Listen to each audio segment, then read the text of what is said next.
Hi, I'm Juliet Kemp, and I'm going to be reading from The Rising Flood, which is here.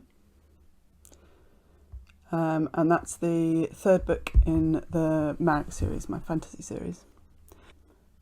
Towards the start of the book, Marek's council have been discussing whether they should ban certain political writings, and Marcia, one of the council members and heir to one of the ruling houses, has gone to take a look at what's being printed.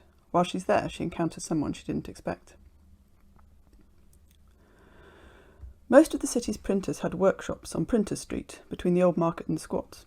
They wouldn't print the sort of pamphlet Haggedath had been waving around, not respectable enough. But there were half a dozen little stalls in the area that would sell or distribute anything anyone cared to give them. A fair bit of it was prurient. A certain amount of that, Marcia was aware, was produced after hours by the respectable printers and distributed without their mark. Which, come to think of it, might be the case with some of the pamphlets too. What was the view of the respectable printers on censorship? Marcia wondered. Against it on principle? For it to reduce competition? Or against it because it would limit their under-the-table business dealings? At the corner of Printers Street, a woman with ink-stained fingers and a leather apron stood in her doorway talking to a broad-shouldered person in dirt-smeared trousers. Marcia idled by the tray of books set out under the shop's awning to listen. Of course the city won't pay for it, that's the point, the woman was saying. The printers will. Perhaps. Depending on your quote. Couldn't do it till the mud's gone. Paving slabs will sink. Isn't the whole point of this to protect against the mud? The printer demanded. Yes, once they're laid. But we've got to get them down first, good and secure. And that needs a dry footing. The builder made a teeth-sucking noise. Of course, we could do it with plenty of sand, I suppose, but that will cost. If you could give me both estimates and an idea of when you'd expect to start if you wait till the mud's gone, that would be ideal, the printer said briskly. I'll speak to the others. Most of the streets on the Marek Hill side of the river were paved. Most of the streets on the other side were not. The squats were, Old Market itself and the docks, though the council had been haggling over mending streets in the squats for years now. Printers Street was at best tramped mud, and in this weather the mud was more squishy than tramped. Marcia left the books and wandered on. So, the printers might not have a guild as such, but they were banding together to do things that the council wouldn't do for them. She nibbled at the inside of her lip. Had the printers asked the council about paving? She didn't remember it coming past. If they'd asked and been turned down, that was one thing. But if they hadn't even bothered to ask, was the council's reputation over here that bad? Of course, almost all the guilds and their members were over the other side too, in the streets that sprawled out at the bottom of Marek Hill. That was interesting. If the printers were a guild, would they have paved streets already? Most of the print shops along here looked prosperous. Marcia had books from several of them. They all sent catalogues to the houses. But here they sold directly to anyone willing to browse, and what they had out was what was popular with those who visited. Very few nicely bound books, mostly pamphlets, serial romances, folded penny news sheets. Inside, the shops were primarily taken up with noisy presses, the walls hung with examples of what they could print up. There was nothing displayed outside this shop for the guilds or the council to worry about. She moved along the street to one of the stalls that sold anything and everything. Aha! Block letters denouncing tyranny from the hill! Next to it was a lurid red-printed pamphlet whose contents were, Marcia concluded from a single glance, titillation masters shock and concern. Another, in dense black, warned of the risks of demons from Terran and promised secret reports from the heart of Amaton. Marcia hesitated, then picked it up.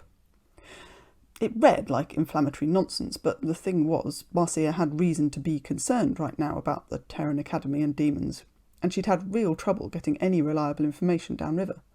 Even inflammatory nonsense might be worth a read.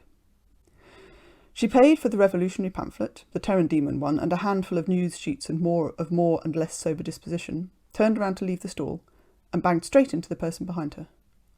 Oh, I'm sorry, she said, at the same time as he said, Oh dear, I do apologise. She peered up at him, dark hair under a cap pulled well down, a slightly too well-cut tunic over grey trousers now sputtered with mud. Andreas, what on earth are you doing here? Freno. Marcia is fine, she cut him off. What are you... Look, let's not discuss that right here, blocking this poor man's stall. Would you care for an infusion? He looked around.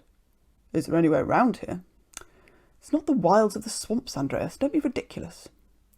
She turned and marched off. When she glanced back, he was following.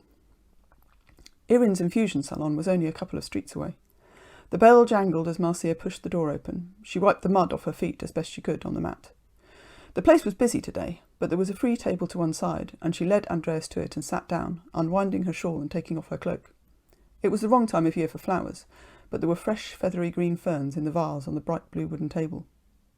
Andreas was looking around him curiously. "Stop looking like you're at an animal show," Marcia said sharply. He looked abashed. "I like the mural," he offered, "with the coral." "Irin's daughter painted it last year," Marcia said. "I like it too, but I like Irin's infusions even better." She raised her voice as Irin came towards them, smiling. "Very pleased to hear it, Sir Marcia. Sir Reb not with you today?" Shit, she hadn't thought of that. Hopefully Andreas wouldn't pick up on it, and Irin wouldn't inquire further about why she hadn't seen Marcia and Reb together for a while, because she sure as the river didn't want that conversation now, or at all. "Not today, no. Could we have some of your rose and chamomile?" "So," she said to Andreas once Irin had brought the infusions, "what are you doing over here?" "Same as you, I imagine," Andreas said, setting his shoulders and seeming to remember that he was the head of one of the 13 houses and not someone to be pushed around, even by the heir of another house. "Looking at these pamphlets the guilds were complaining about." Marcia's eyebrows went up. "I'm delighted you thought to do it." "And surprised?" "A little," she admitted. "But perhaps that street is thick with investigative heads and heirs, and we just neither of us noticed them." "Can't imagine Athertol head managing to go anywhere inconspicuously," Andreas said dryly, and Marcia suppressed a splutter of laughter. "One gets a different view of the world being here but not Foreno," she said, "which is useful, I think, if we're to be responsible for Marek as a whole and not just our part. Cato has been at pains to make that point to me over the years." She waited to see if he'd react to her mention of her brother. He rose slightly in her estimation when he didn't. Andreas looked down, fiddling with his cup. "My father always said that when the houses do well, the city benefits. But what you said when we voted on the guild seats, about the need to directly include the guilds, to work together with our fellow Marekas, that made a lot of sense." "I'm glad you thought so, given that you voted for it." He glanced up and smiled at her. He had nice eyes. "I assure you, I don't just toe the line of my allies, whatever might be said of me. You were convincing, and I've thought more on that since. My father wouldn't have approved, but—" "My mother doesn't," Marcia said. "We have discussions from time to time. So, you're here to follow up the truth of the Guild Warden's claim?" "I'm sure the Warden is telling the truth," Andreas said, sounding shocked. "Those pamphlets were real enough.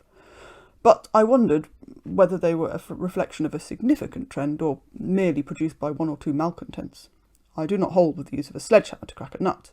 If this is a handful with no following, they're best ignored. So, there's pamphlets of that sort on all the stalls, but not at the print shops." "Of course not. They don't want to be associated with it. Doesn't mean they didn't print it." "Some, perhaps," Andreas said. "Some were very poor quality. Nothing the big print shops would let go out, even without their mark on. Unless, I suppose, apprentices after hours, but no, even then I would think not. Very poor kerning." "Kerning?" "The spacing between the letters," Andreas answered absently, frowning at his cup.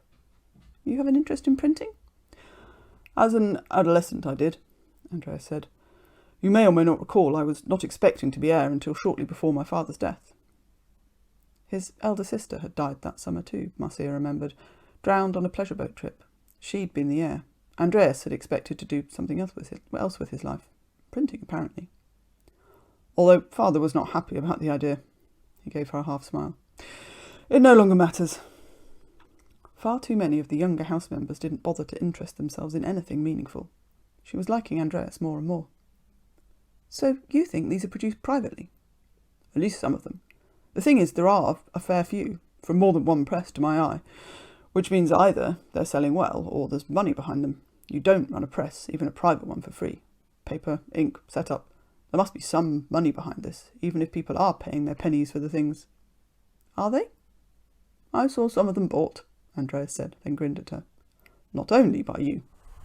"I'm more interested," Marcia said, pulling an abandoned news sheet off the table next to them and smoothing it out, "on what the middle-ranking sheets are printing than in a bunch of gutter radicals, even if they have obtained money from somewhere.